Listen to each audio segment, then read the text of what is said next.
Hi, everybody. Father Rich here at St. Joan of Arc. Beautiful church in beautiful Marlton. It's good to be with you. As maybe you know by now, every Friday during Lent, we are taking a word and focusing on that word. Last week, the word was unity. Father Jorge gave a great little talk on unity. It's a great word, isn't it? This week, the word is sacrifice. Ugh, nobody likes that word. Nobody likes the word sacrifice.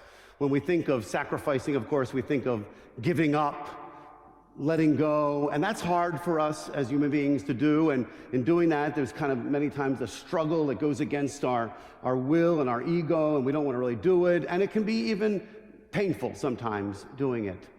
But as much as we don't like the word sacrifice, we love the word love. And if you think about it, and here's what I want you to think about, I think you can't love without sacrifice. Anybody who loves knows this, that sacrifice is involved. Parents know this. People who are married, they know that sacrifice is involved. If you love somebody, if you care for somebody, you want to give of yourself for them. You want to put them first and do for them and do things that are going to lift them up. You just want to do it. Hey, we've been sacrificing for the past year, if you think about it, since the pandemic. We have all been asked to make little sacrifices, and some people asked to make really big sacrifices for the greater good, for the common good. So when we love, we sacrifice. Actually, if you look in the Bible, in the Old Testament, there are many examples of people sacrificing to God.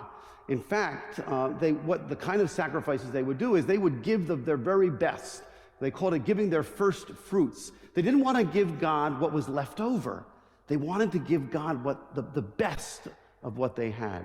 It's interesting, this Sunday, in fact, on the second Sunday of Lent, we're going to hear a difficult story to hear. We're going to hear the story of Abraham taking his son Isaac up the mountain to sacrifice his son. It's a real hard story to listen to, I know.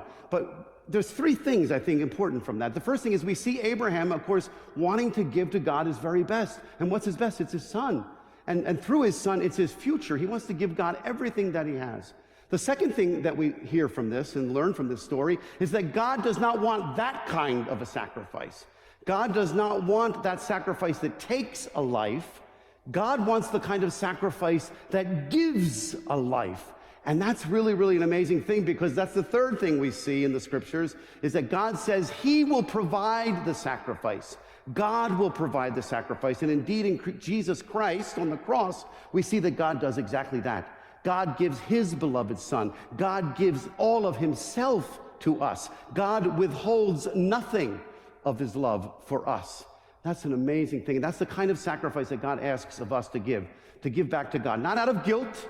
We don't do it out of guilt. We do it out of thanksgiving. We sacrifice to God and for God out of thanksgiving. And we want that sacrifice to be a sacrifice of love, a sacrifice of praise, a sacrifice of kindness and generosity, a sacrifice of mercy, of truly putting ourselves back so that we can put others ahead and do what's right and what's good and what's best for them.